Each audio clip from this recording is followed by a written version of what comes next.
सूरज की पहली किरण जैसे ही महाराष्ट्र के छोटे से गांव रामपुरा की मिट्टी पर पड़ी, चारों तरफ पक्षियों की चहचहाहट गूंज उठी।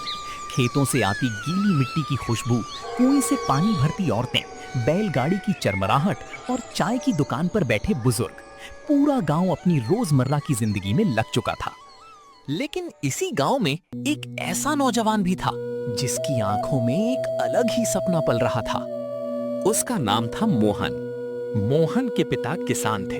2 एकड़ की सूखी जमीन थी जिससे साल भर का खर्च भी मुश्किल से निकलता था। माँ घर पर पापड़ और अचार बनाकर थोड़ा बहुत पैसा कमा लेती थी।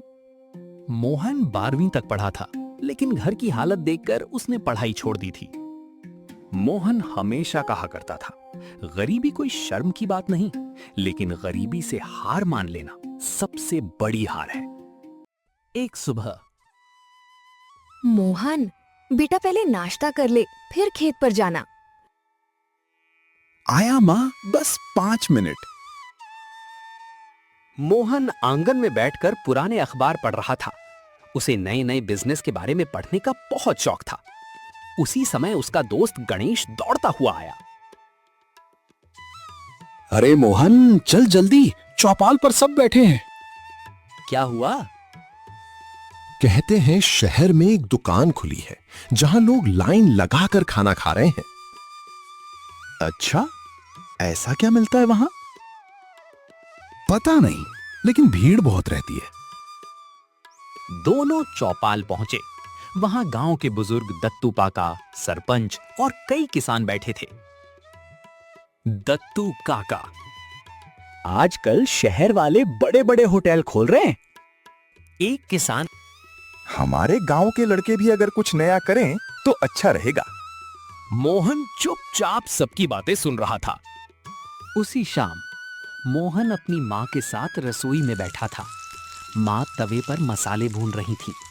हल्दी, लाल मिर्च, मक्खन और टमाटर की खुशबू पूरे घर में फैल गई। माँ, ये तो बहुत स्वादिष्ट है। अरे, ये तो बस ऐसे ही बना दिया।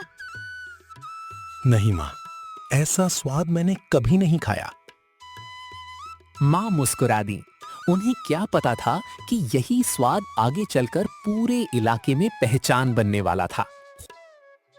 रात को मोहन चारपाई पर लेटा था। आसमान में अनगिनत तारे चमक रहे थे, लेकिन उसकी आंखों में नींद नहीं थी। वो कुछ सोच रहा था। अचानक वो उठकर बैठ गया। अगर माँ इतनी अच्छी पाव भाजी बनाती हैं, तो लोग इसे खाने जरूर आएंगे। फिर वो खुद ही मुस्कुरा दिया। लेकिन गांव में कौन खरीदेगा? अगले दिन मोहन पास के कस्बे की मंडी गया। वहां उसने देखा एक बूढ़ा आदमी ठेले पर पाव भाजी बेच रहा था। लोग खाते, पैसे देते और चले जाते। मोहन काफी देर तक उसे देखता रहा। फिर उसने हिम्मत करके पूछा, काका, रोज कितनी बिक्री हो जाती है? अगर स्वाद अच्छा हो तो भगवान भूखा नहीं सुलाता। ये बात सीधे मोहन के दिल में उतर गई। शाम को घर लौटते समय उसने पूरा रास्ता सोचते सोचते तय किया। घर पहुंचते ही, बाबा, मुझे आपसे एक बात करनी है। पिता ने हल नीचे रखा। क्या हुआ बेटा? मैं खेती के साथ साथ एक छोटा सा ठेला लगाना चाहता हूं। पिता कुछ देर चुप रहे। पैसे कहां से आएंगे? मोहन भी चुप हो गया। घर में कुल मिलाकर सिर्फ 1800 रुपए की बचत थी। इतने में ठेला भी मुश्किल से बनता। मां अंदर से अपनी छोटी सी गुल्लक लेकर आई। ये मैंने कई सालों से बचाए हैं। ज्यादा नहीं है, लेकिन अगर तुम्हारे सपने पूरे करने में काम आए तो इससे बड़ी खुशी मेरे लिए क्या होगी। मैं वादा करता हूं माँ, एक दिन पूरा गांव आप पर गर्व करेगा। किसी भी बड़े सपने की शुरुआत करोड़ों रुपयों से नहीं होती, बल्कि परिवार के भरोसे और अपनी मेहनत से होती है। अगली सुबह मोहन गांव के पुराने बढ़ई रामू काका के घर पहुंचा। आंगन में वर्षों से पड़ी एक टूटी हुई हाथ गाड़ी धूल खा रही थी। मोहन उसे ध्यान से देखने लगा। उसके चेहरे पर हल्की सी मुस्कान आ गई। नई गाड़ी खरीदने की जरूरत नहीं, यही मेरी पहली दुकान बनेगी। रामू काका, अगर आप इजाजत दें तो मैं ये गाड़ी ठीक करके इस्तेमाल करना चाहता हूं। रामू काका मुस्कुराए। अरे बेटा, ये गाड़ी तो 5 साल से यहीं पड़ी है। अगर इससे किसी का घर चल जाए तो इससे बड़ी खुशी क्या होगी। ले जा। मोहन की खुशी का ठिकाना नहीं रहा। पूरा दिन वो अपने दोस्त गणेश के साथ गाड़ी की मरम्मत करता रहा। कहीं कील ठोकी गई, कहीं लकड़ी बदली गई। शाम तक पुरानी गाड़ी एक छोटे लेकिन सुंदर ठेले में बदल चुकी थी। गांव के बच्चे ठेले के आसपास जमा हो गए। मोहन भैया, यहां क्या बेचोगे? अभी राज है, कल पता चल जाएगा। अभी राज है, कल पता चल जाएगा। रात को घर में अलग ही माहौल था। मां ने बड़े बर्तन में आलू उबाले, टमाटर, मटर, शिमला मिर्च, प्याज और मसाले तैयार किए। तवे पर मक्खन पिघला तो उसकी खुशबू पूरे घर में फैल गई। इतनी मेहनत कर रहे हो बेटा, भगवान करे मेहनत रंग लाए। बाबा, अगर स्वाद अच्छा हुआ तो ग्राहक खुद मेरे लिए विज्ञापन करेंगे। मां मुस्कुरा दी।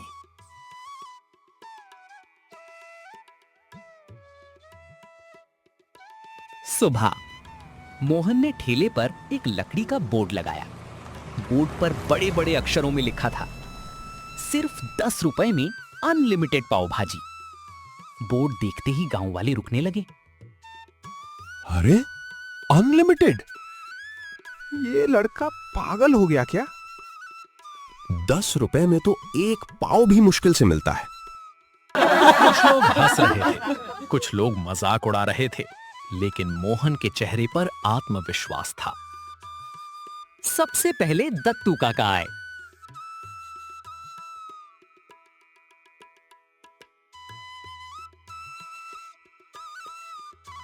अरे मोहन, सच में जितनी चाहे उतनी खिलाएगा?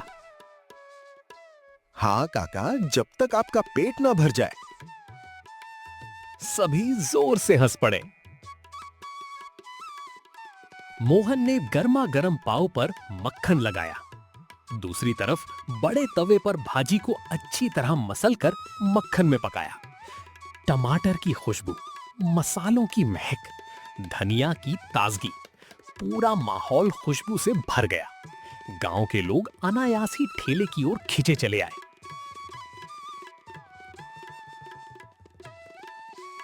दत्तू काका ने पहला निवाला लिया। कुछ सेकंड तक कुछ बोले ही नहीं, फिर उनकी आंखें बड़ी हो गईं। अरे वाह! उन्होंने दूसरा कौर लिया, फिर तीसरा, फिर चौथा। आसपास खड़े लोग उत्सुक हो गए।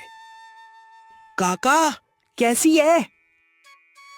अरे, ऐसी पाव भाजी तो मैंने शहर में भी नहीं खाई।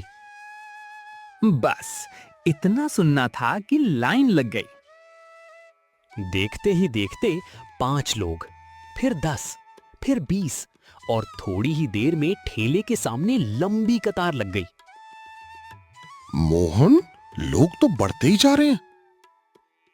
डर मत, बस जल्दी जल्दी पाव सेंक। एक मोटे से किसान भीकू आए।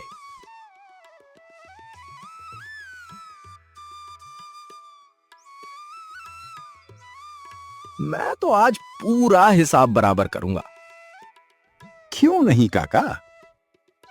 10 रुपए में जितना खिला सके खिला। आसपास खड़े लोग हंस पड़े।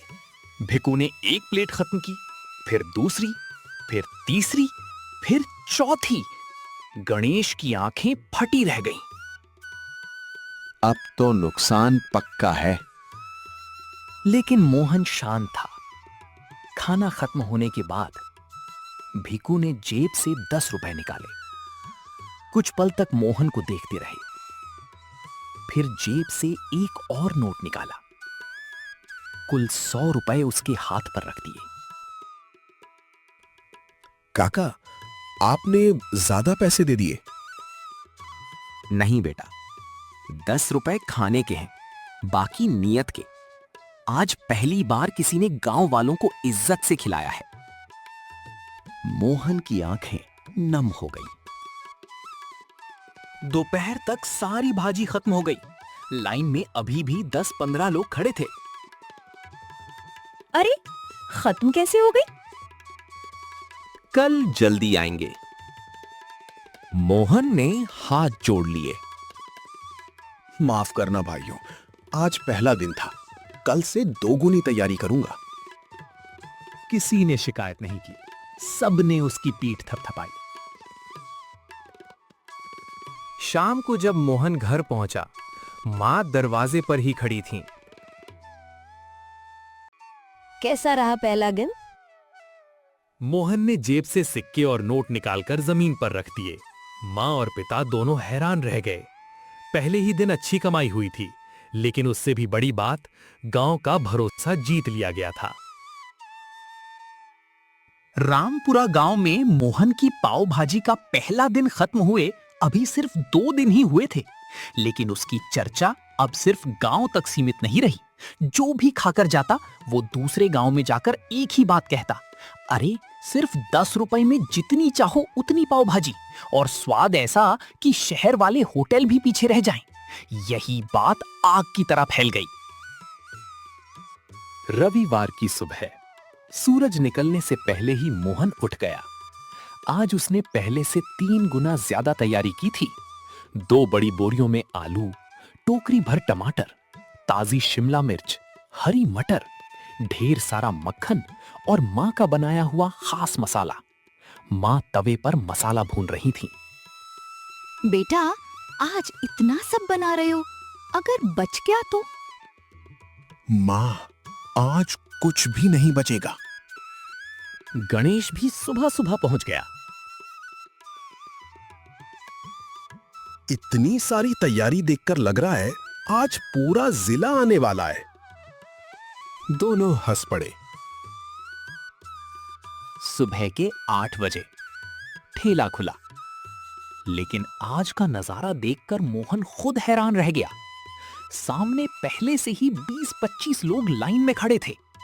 कुछ लोग साइकिल से आए थे, कुछ बैलगाड़ी से, तो कुछ मोटरसाइकिल पर। भाई, यही है वो 10 रुपए वाली पाव भाजी? जी हां, आइए। हम तो 3 गांव दूर से आए हैं, देखते हैं इतनी तारीफ सच है या नहीं। मोहन ने तवे पर मक्खन डाला। आवाज के साथ खुशबू हवा में फैल गई। गर्म तवे पर मसाला पड़ा, फिर टमाटर, फिर आलू, फिर मटर और आखिर में मां का खास मसाला। खुशबू इतनी जबरदस्त थी कि लाइन में खड़े लोग बार बार गर्दन उठाकर तवे की तरफ देखने लगे। एक छोटा बच्चा अपने पिता से बोला, बाबा, जल्दी करो ना, बहुत भूख लगी है।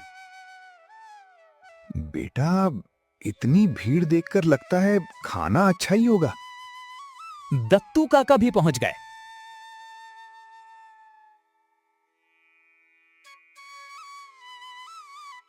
मोहन, आज तो मेले जैसा माहौल है। आप लोगों का प्यार है काका। धीरे धीरे लाइन और लंबी होती गई। अब ठेले के सामने 50 से भी ज्यादा लोग खड़े थे। रामपुरा के इतिहास में शायद पहली बार किसी खाने के ठेले पर इतनी भीड़ लगी थी।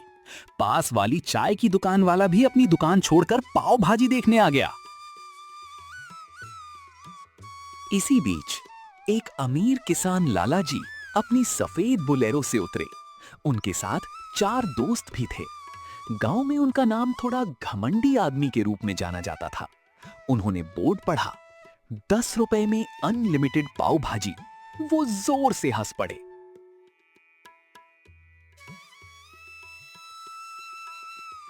देखते हैं कितनी देर में इसका घाटा शुरू होता है। उन्होंने अपने दोस्तों से कहा, आज इसका पूरा हिसाब बिगाड़ देंगे। वे सब बैठ गए। मोहन ने आदर से प्लेट परोसी। पहली प्लेट, दूसरी, तीसरी, चौथी, पांचवी, लगातार खाते रहे। गणेश धीरे से मोहन के पास आया। अगर ये ऐसे ही खाते रहे तो सारा माल खत्म हो जाएगा। जो वादा किया है वो निभाएंगे। करीब आधे घंटे बाद लाला जी ने पानी पिया, गहरी सांस ली और मुस्कुराते हुए जेब से 10 रुपए निकाले। उन्होंने नोट मोहन की तरफ बढ़ाया, फिर कुछ पल तक उसे देखते रहे। अचानक उन्होंने 10 रुपए। लाला जी, ये तो बहुत ज्यादा है। लाला जी मुस्कुराए। बेटा, मैंने सोचा था तू लोगों को बेवकूफ बना रहा होगा, लेकिन आज समझ गया, तू पेट नहीं दिल भर रहा है। उस दिन मोहन को सिर्फ कमाई नहीं मिली, बल्कि लोगों का विश्वास भी मिला, और यही विश्वास किसी भी व्यापार की सबसे बड़ी पूंजी होता है। दोपहर तक भाजी का बड़ा भगोना लगभग खाली हो चुका था, लेकिन लाइन अभी भी खत्म नहीं हुई थी। तभी एक बुजुर्ग दादी लाठी टेकते हुए आईं। उनके पास पैसे नहीं थे। वो चुपचाप लाइन से हटकर खड़ी हो गईं। मोहन ने उन्हें देख लिया। वो खुद उनके पास गया। दादी, आइए, बैठिए। बेटा, आज पैसे नहीं हैं। दादी, माँ कहती है कि भूखे इंसान से कभी पैसे नहीं लिए जाते। उसने अपने हाथ से दादी को गर्मा गर्म पाव भाजी परोसी। दादी की आंखों में आंसू आ गए। उन्होंने दुआ देते हुए कहा, बेटा, भगवान तेरी दुकान नहीं, तेरी किस्मत चलाए। पास खड़े कई लोगों ने यह दृश्य देखा। कई लोगों की आंखें नम हो गईं।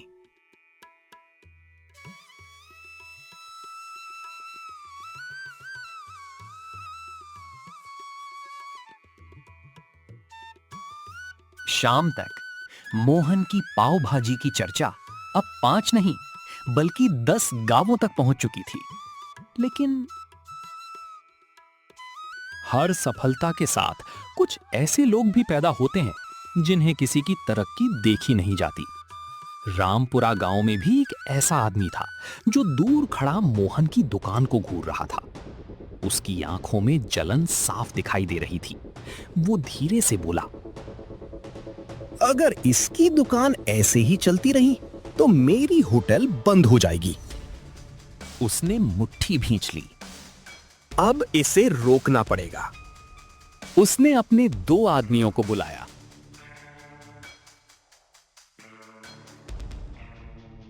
पूरे गांव में खबर फैला दो कि मोहन बासी सब्जियां इस्तेमाल करता है। लोग डरेंगे और उसकी दुकान बंद हो जाएगी। दोनों आदमी तुरंत निकल पड़े। अगली सुबह गांव में तरह तरह की बातें होने लगी।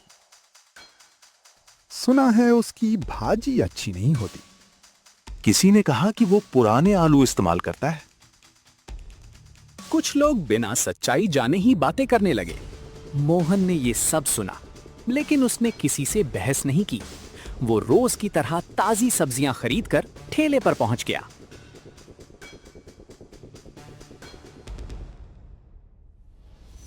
दोपहर में गांव के सरपंच ठेले पर आए। मोहन, गांव में तरह तरह की बातें चल रही हैं। सरपंच जी, अगर आपको जरा भी शक हो तो मेरी पूरी रसोई देख लीजिए। मोहन उन्हें घर ले गया। साफ बर्तन, ताजी सब्जियां, मसाले, साफ पानी, सब कुछ व्यवस्थित रखा था। सरपंच ने सब देखा, फिर मुस्कुराए। जिसके मन में ईमानदारी होती है उसे कुछ छिपाने की जरूरत नहीं होती। उसी शाम पंचायत बुलाई गई। पूरा गांव चौपाल पर इकट्ठा हो गया। सरपंच ने सबके सामने कहा, मैंने खुद मोहन की रसोई देखी है। उसके खिलाफ फैल रही सारी बातें झूठी हैं। फिर उन्होंने पूछा, ये अफवाह किसने फैलाई? कुछ देर तक सन्नाटा छाया रहा। तभी शंभू के साथ आए एक आदमी खड़ा हो गया। सरपंच जी, हमें शंभू ने पैसे देकर झूठ फैलाने को कहा था। पूरा गांव हैरान रह गया। सबकी नजरें शंभू पर टिक गईं। शंभू शर्म से सिर झुका चुका था। मुझसे गलती हो गई मोहन, मैं अपनी दुकान बचाना चाहता था। कुछ पल के लिए पूरा माहौल शांत हो गया। सबको लगा कि अब मोहन गुस्सा करेगा, लेकिन गलती हर इंसान से होती है। अगर आप सच में बदलना चाहते हैं तो कल से मेरी दुकान पर आ जाइए। हम दोनों मिलकर काम करेंगे। पूरा गांव तालियों से गूंज उठा। शंभू की आंखों से आंसू बह निकले। अगले दिन मोहन के ठेले पर पहले से भी ज्यादा भीड़ थी, लेकिन इस बार मोहन अकेला नहीं था। उसके साथ शंभू भी मुस्कुराते हुए ग्राहकों को पाव सेंक रहा था। दोनों मिलकर लोगों को गर्मा गर्म पाव भाजी परोस रहे थे। गांव के बच्चे खुशी से चिल्ला रहे थे, बुजुर्ग दुआएं दे रहे थे और मोहन की मां दूर खड़ी बेटे को देखकर गर्व से मुस्कुरा रही थी। कुछ महीनों बाद वही पुराना ठेला अब एक छोटी सी पक्की दुकान बन चुका था, लेकिन दुकान के बाहर लगा बोर्ड आज भी वही था। 10 रुपए में अनलिमिटेड पाव भाजी, क्योंकि मोहन कहता था, मुनाफा कमाना जरूरी है, लेकिन लोगों का दिल जीतना उससे भी ज्यादा जरूरी है। इंसान की पहचान उसकी दौलत से नहीं, उसकी नीयत से होती है। झूठ और लालच कुछ समय के लिए जीत सकते हैं, लेकिन ईमानदारी और मेहनत हमेशा आखिर में जीतती है। ईमानदारी, मेहनत और लोगों का भरोसा किसी भी व्यापार की सबसे बड़ी पूंजी है। जो दूसरों का भला सोचता है, उसकी तरक्की को कोई नहीं रोक सकता।